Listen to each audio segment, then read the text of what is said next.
What's going on? It's Average THC Guy. Today we're going to be talking about a story that happened to me fairly recently. It was around the middle of January. This is the weirdest and scariest drug deal I've had in my career, so to speak. So anyway, before we start today, I will let you know I am smoking. I'm actually just doing a cart because this is all I have. So cheers.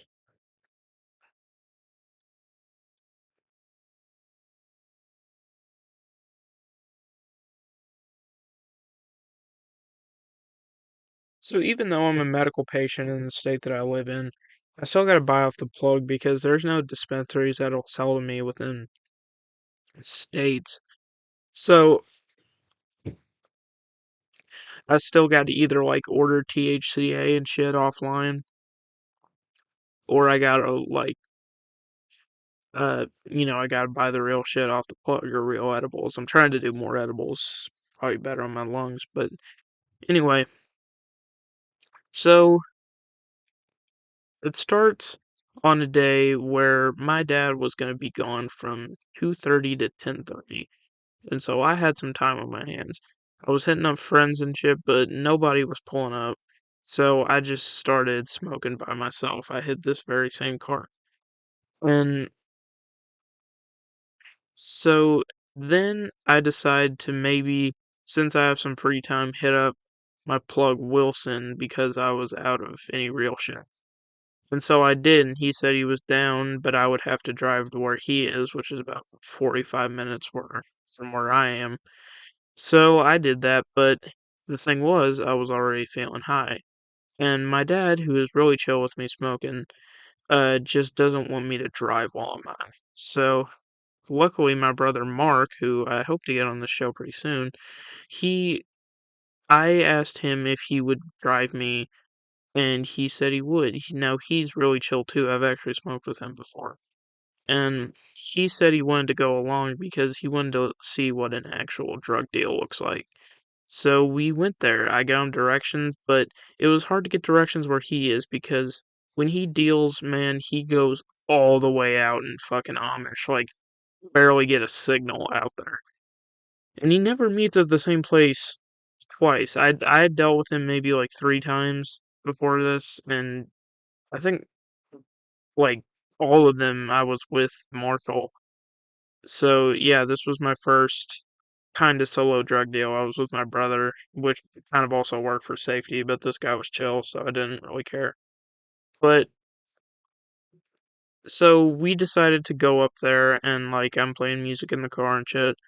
And he has us go to this fucking cemetery. I knew where it was, but I didn't know like exactly where it was. Like I knew where to turn and shit.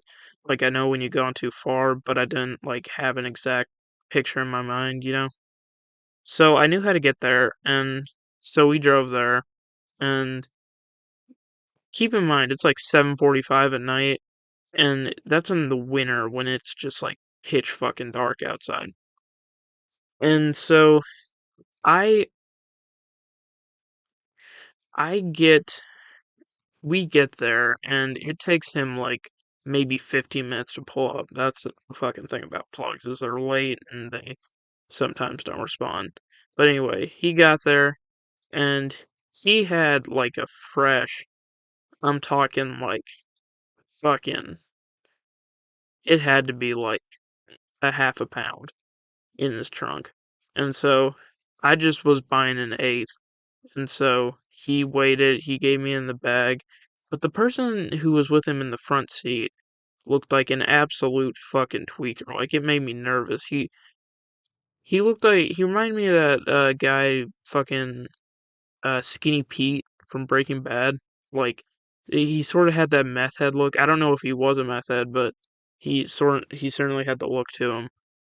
And so the thing was is I'll get to that soon.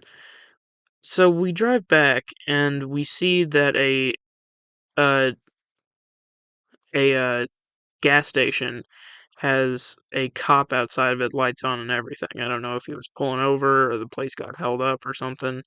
But I said, yeah, slow down around this guy.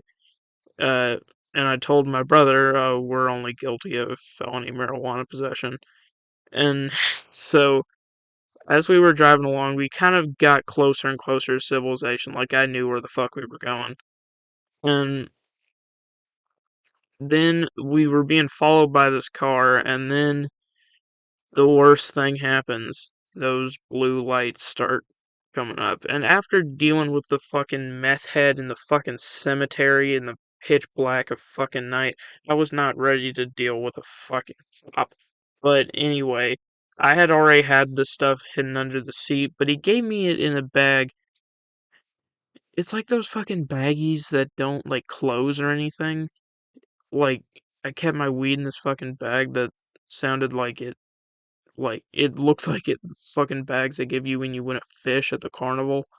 And I'm trying to twist that thing closed so he doesn't smell it, but that probably made the smell worse. And so we pull over to the side, and then he shoots right past us. Like, it was so fucking close. Like, and then we drive back towards where we were going, and there was another fucking cop with his lights on. Like, they were going after something. And so after that, we went back to my place and I smoked a celebratory bowl out of my brand new bong that I got for Christmas. And I even said after the cop passed by, I said, this'll make a great story to him.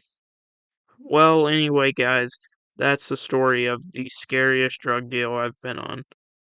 Uh, if you have any stories, leave them down in the comments. And yeah, like, comment, subscribe, and share. And yeah, I'll see you in the next one.